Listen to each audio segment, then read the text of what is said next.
On va commencer par cette sortie de l'ambassadeur de la Guinée-Bissau à Conakry, hein, qui apparemment a tranché parce qu'on se rappelle, le président avait annoncé que le chronogramme va démarrer à partir du 1er janvier 2023. Cela avait créé du débat dans l'opinion.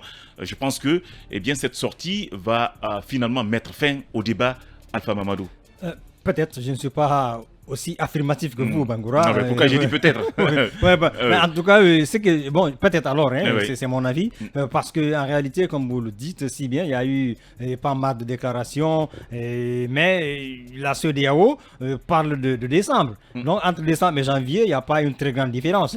Donc, peut-être que la réunion des chefs d'État, c'est en décembre, c'est annoncé en décembre. Peut-être qu'à partir de là, à l'issue de cette rencontre, donc ils vont se dire, ben voilà, début janvier 2023, et on va fixer là comme date de démarrage de ce chronogramme-là. Et donc, on verra bien. Je pense que peut-être c'est l'option qui pourrait être retenue. Mais le plus important pour moi, ce n'est vraiment pas forcément ce combat pour la date. Le plus important, c'est que les Guinéens enfin puissent amorcer véritablement cette transition. Que tous les points qui doivent être contenus là-dedans, qu'ils puissent être amorcés et qu'on y aille, qu'on a 24 mois. Donc, qu'on arrive à combler ces 24 mois dans le respect justement des engagements pris devant la CEDEAO, mais aussi devant la communauté internationale, parce que comme vous le savez, quand on prend des engagements avec la CEDEAO, contre les autres organisations et autres pays partenaires bi et multilatéraux ne peuvent que s'aligner au nom du principe de subsidiarité. Donc déjà, on a vu le communiqué de l'ambassade des États-Unis.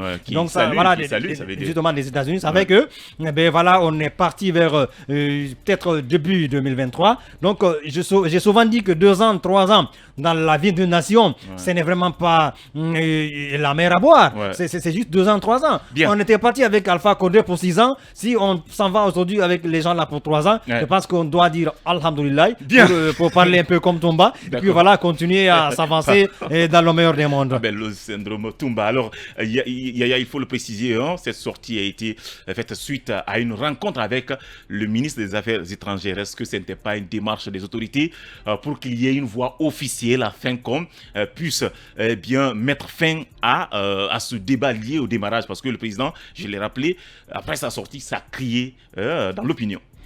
Alors, lorsque c'est un ambassadeur qui parle, c'est une voix autorisée. Et également lorsque tout ça a précédé d'une rencontre avec le ministre des Affaires étrangères, également, nous savons... La diplomatie, exactement. Donc, on est dans le cadre de la diplomatie.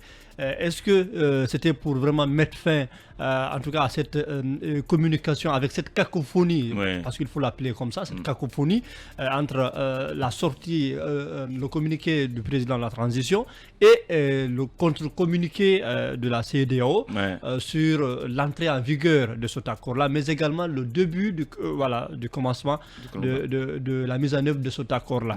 Alors, je pense que... Ça pouvait être ainsi, parce que l'opinion, les citoyens disaient comment est-ce que le chef de l'État peut prendre la décision de venir communiquer sur le démarrage de ce chronogramme, alors que c'est un accord trouvé entre les autorités guinéennes et les experts de la CEDEAO. Pourquoi pas attendre qu'il y ait encore une déclaration officielle là-dessus? Peut-être c'est une manière de faire taire. En matière de négociation, nous savons, ce sont des stratégies. Le CNRD a l'habitude, a l'art de couper l'herbe sous les pieds des uns et des autres. Donc on pouvait comprendre, en tout cas moi je pouvais comprendre ce communiqué précipité du président du CNRD et de la transition dans ce sens-là, que c'était pour dévancer les autres, pour gagner du temps et peut-être même pour les imposer un fait accompli.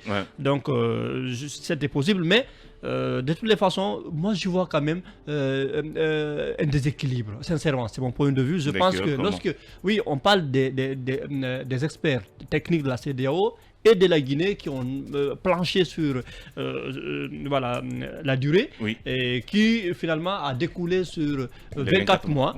Alors, mais tout cela tout cela de l'autre côté quand même. Moi, je pense que la transition ne doit pas se faire uniquement entre la CEDEAO et le CNRD. Ouais. Il y a une frange importante de cette classe politique qui est out, qui est aujourd'hui devant les faits accomplis et qui ne pourra que constater, que prendre acte. Donc pour vous, la démarche, elle est biaisée, si je comprends. Sincèrement, je pense qu'on aurait pu faire mieux. Bien, on aurait pu faire mieux. Alors, je le disais, la question, est-ce que cette sortie de diplomate pourra mettre fin au débat lié au démarrage du chronogramme? Alors, moi, de mon point de vue, pourra mettre fin à la question de démarrage dont vous évoquez. Cela dépend des opinions et de l'analyse des uns et des autres. Mais ce qu'il faut souligner, c'est que cet accord qui a été trouvé entre la CEDEAO et les autorités guinéennes, c'est un accord préliminaire. Pour le moment, il est sur la table et c'est à la conférence des chefs d'État de la CEDEAO qui doit se tenir courant décembre, qui arrive bientôt. C'est à cette conférence de trancher sur cette question des 24 mois. Je pense que ce soit les experts de la CEDEAO, vous avez vu, ils sont venus, ils ont tranquillement fait leur travail, sans trop de bruit, sans trop de tintamarre. C'est ça aussi l'appréciation à sa juste valeur du travail d'un expert, puisque vous savez, un expert est différent d'un profane. Les experts de la CEDEAO ont planché sur ce chronogramme, ils ont en tout cas concocté quelque chose qui a été soumis aux autorités de la transition, qui à leur tour se sont prononcés. Et c'est là le bémol. Je pense que, Mamadi, le colonel Doumbouya, en sortant ce jour à la télé pour dire que ce chronogramme va entrer en vigueur à partir de janvier 2023, je pense qu'à ce niveau, il y a un petit souci. Pourquoi? Parce que vous ne pouvez pas d'emblée décider d'une telle chose, vu qu'en amont, vous avez déjà travaillé avec d'autres personnes. Vous avez déjà travaillé avec d'autres personnes, mais que dire de l'année 2022? Quand vous prenez par exemple l'année 2022, le coup d'État c'était le 5 septembre 2021, on peut considérer que de septembre à décembre, le temps, on peut considérer que cela n'est pas trop grand, donc on peut mettre ça de côté. Mais quand vous prenez par exemple le 1er janvier 2022 jusqu'à maintenant, est-ce qu'on peut dire que durant ce temps, rien n'a été fait dans le cadre de la conduite des affaires courantes de la transition? Je dis non. Durant ce laps de temps, le CNT a été mis en place, le gouvernement a été mis en place, les jalons, les bases de la conduite de la transition ont été lancées sur le terrain, les poursuites judiciaires pour moraliser la vie publique de la nation, toutes ces opérations ont été lancées. Donc le CNRD veut dire que durant 2022 là, donc rien n'a été fait, ça c'est un bonus. Justement, c'est un bonus. D'accord. À la conférence des chefs d'État de la CEDEAO d'en apprécier, mais moi je pense qu'aujourd'hui, il faut aller avec méthodologie, comme l'a rappelé Mamadi Yaya. Il appartient à l'ensemble des Guinéens de se prononcer sur la durée de la transition. Il n'appartient pas juste à la CEDEAO et à la junte militaire de trancher sur cette question. Il y a une frange importante des acteurs de la société civile, des acteurs politiques qui ont aussi leur mot à dire. Donc, si je vous comprends, vous voulez dire, même si la CEDEAO validait ce chronogramme, eh bien, il ne pourra pas être accepté par des acteurs de la Évidemment, vous avez vu le lendemain de cette sortie sur la télévision nationale, de cette déclaration, vous avez vu que beaucoup de coalitions politiques, notamment regroupées dans le 14, eh bien, elles ont rejeté Ils ne sont pas d'accord au démarrage.